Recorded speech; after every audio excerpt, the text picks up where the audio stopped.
In a move that has rewritten the playbook on modern interventionism, the United States has executed a stunning operation in Caracas, resulting in the custody of Venezuelan President Nicolás Maduro.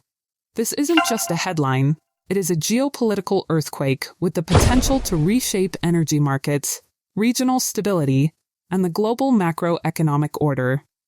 Hi, you're watching Causal EcoFin, and today we are deconstructing the U.S. strike on Venezuela, how it happened, the legal battle now unfolding in New York, and, most importantly, what this means for your portfolio and the global economy.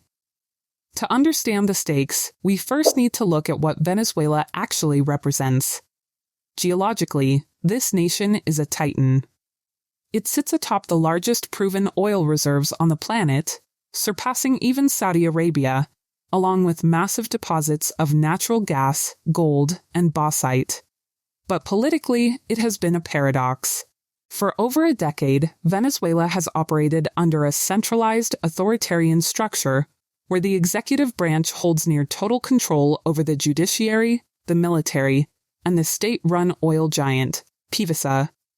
This centralization, combined with crippling sanctions and mismanagement, turned one of Latin America's wealthiest nations into a hyperinflationary economy, driving millions to migrate. Now, let's talk about the flashpoint. On January 3, 2026, U.S. Special Forces conducted what the Pentagon calls a surgical law enforcement operation in Caracas. This was not a full-scale invasion, but a targeted extraction. Nicolás Maduro, along with his wife and key political ally Celia Flores, was taken into U.S. custody and immediately transported to New York.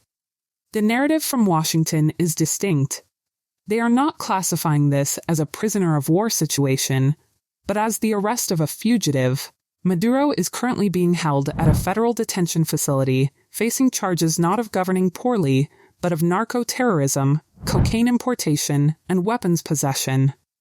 The legal battle ahead will be the trial of the century. The case is being prosecuted in the Southern District of New York, the same district that has handled high-profile terror and mob cases. Maduro has already entered a plea of not guilty. His defense team is expected to argue sovereign immunity, claiming that as a sitting head of state, he cannot be prosecuted in a foreign court. However, the U.S. Department of Justice is arguing that his alleged involvement in drug trafficking strips him of that immunity. Expect a long, drawn-out litigation process that will air massive amounts of intelligence on the inner workings of the Venezuelan state. But here is the twist nobody expected, a massive domestic feud. The president and the mayor of New York are openly clashing over this. The president sees this trial as a victory for justice and national security. But the mayor, he sees a logistical nightmare. Holding a foreign head of state in Manhattan is costing the city millions in overtime and security. The mayor is arguing that this trial puts a target on New York's back, inviting terror risks and paralyzing protests. It's a classic federal versus local power struggle. The president wants the optics of the Sydney, the mayor just wants his city to function. Let's shift to the money. What are the macroeconomic consequences? For Venezuela, the immediate reaction is a rally in distressed sovereign bonds. Investors are betting that this intervention, however chaotic, marks the end of the isolationist era and the beginning of debt restructuring. For the U.S. economy, the direct impact is nuanced. We aren't seeing a massive spike in oil prices because global markets are currently oversupplied. However, U.S. refiners, particularly those on the Gulf Coast designed to process heavy Venezuelan crude, stand to benefit immensely if supply chains are restored. Furthermore, this signals a robust risk-on environment for U.S. defense contractors as the new doctrine of active hemispheric defense takes shape. Globally, the shockwaves are severe. China is in a precarious position.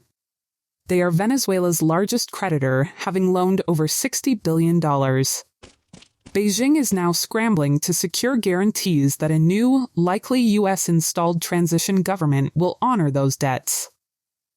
Russia, meanwhile, has lost its primary foothold in the Western Hemisphere.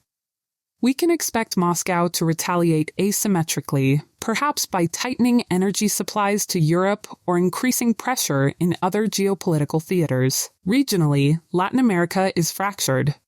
Allies of the U.S. administration are celebrating this as a victory against organized crime. However, traditional non-interventionist powers like Mexico and Brazil view this as a dangerous precedent that violates national sovereignty.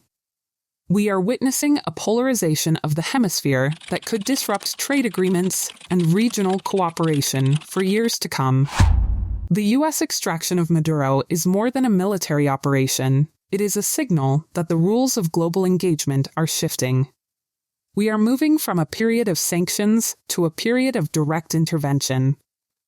For investors, the play isn't just oil, it's understanding which emerging markets are safe and which might be next.